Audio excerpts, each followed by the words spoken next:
It is time for sports. We'll bring in none other than Mike Cozzi. Good morning, Mike. Morning. How are you this Friday morning? I'm good. You all set for racing this weekend? I mean, is there a bunch of racing this weekend? Yeah, but I don't know if I can go to the track because I can't afford gas. You can afford walk. gas. You can walk. You're not that far from the track. No, 8 miles. On second thought, don't walk. You can watch it on TV and do all your betting and everything right from your house. Yep. All right. Well, anyways, enough of that. Let's go to sports. The Islanders had a good night last night. Yeah, they smoked Boston 7-2. And They're starting to play a little bit better. That's kind of like the way they started last year too. They started off so-so, and then once they got to the playoffs, they played tremendous. So I think they'll be okay. I think they'll straighten things out. I watched some of the Devils game last night. They don't have a lot of names on the Devils. They have a lot of young kids, and they're real fast. And the Devils, I think, are going to be pretty good down the road. What they really need is an older player who was good. They don't need a good player. They need an older player that was good, that knows how to win, to teach these young kids how to run a locker room.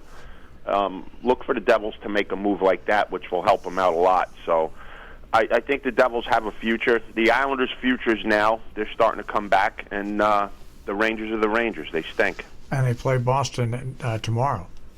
Tonight.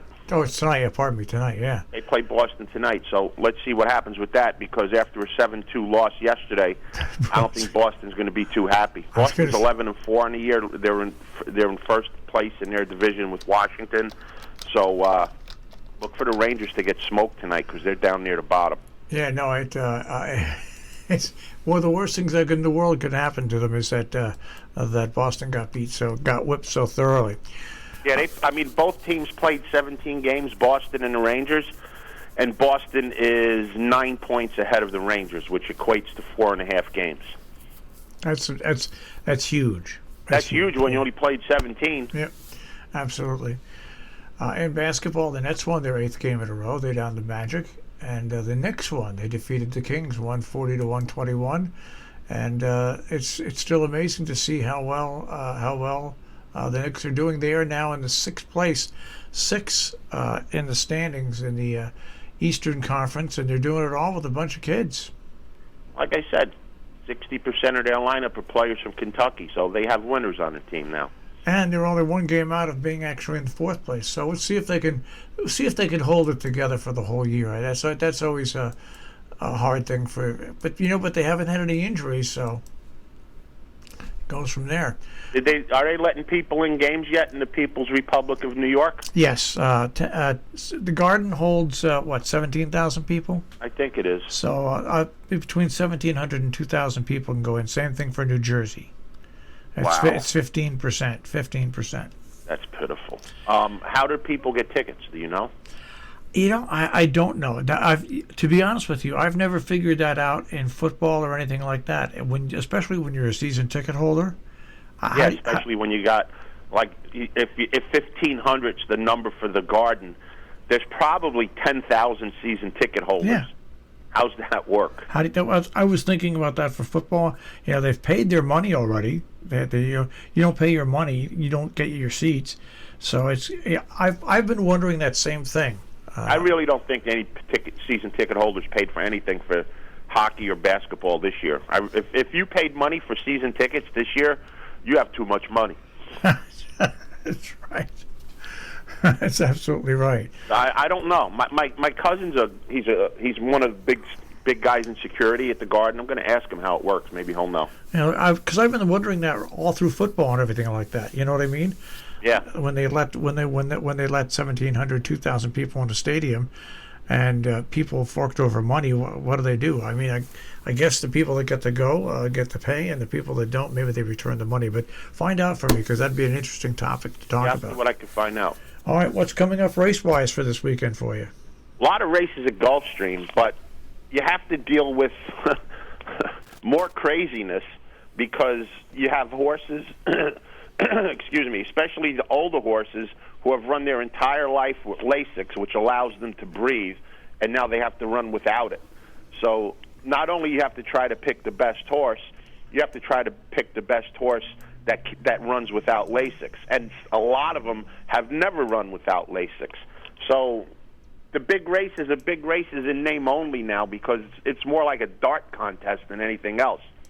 Couple races that I found a couple horses to bet on. In the fourth race at Gulfstream tomorrow, the McDermotta is 1 mile 3/8 on the turf. The one horse, Temple, this is a horse that ran a nice second last time without Lasix. He gets the rail, saves ground because the starting gate's real close to a turn. So saving ground is going to be an important factor in this race, I think. And so that and the fact that Temple can run without Lasix, I'm going to use Temple in this race.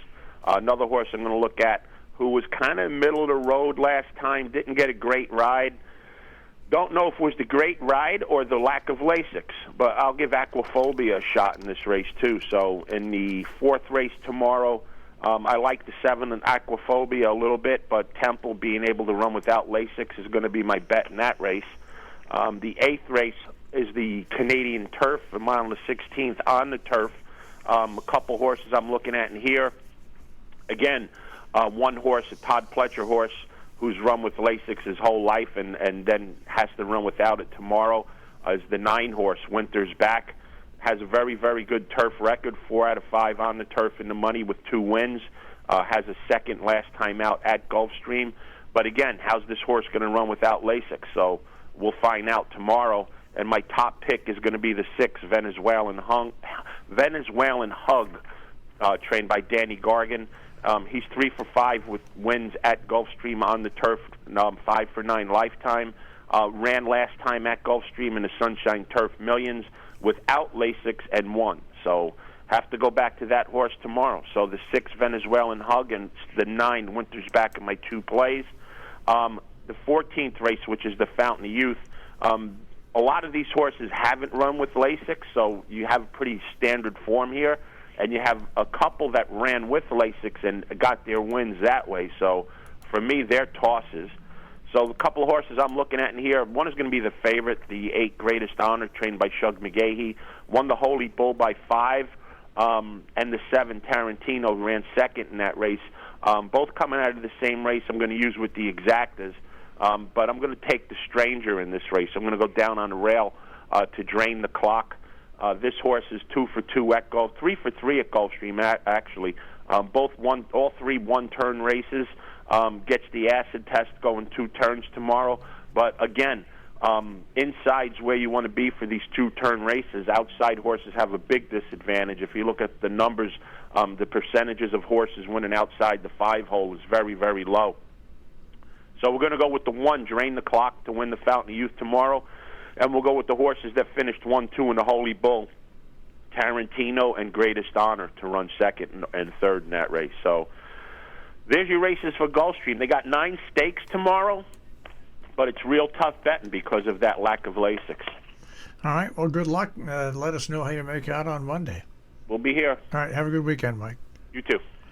Mike Cozzi with the Check on Sports this morning here on Robin Hood Radio.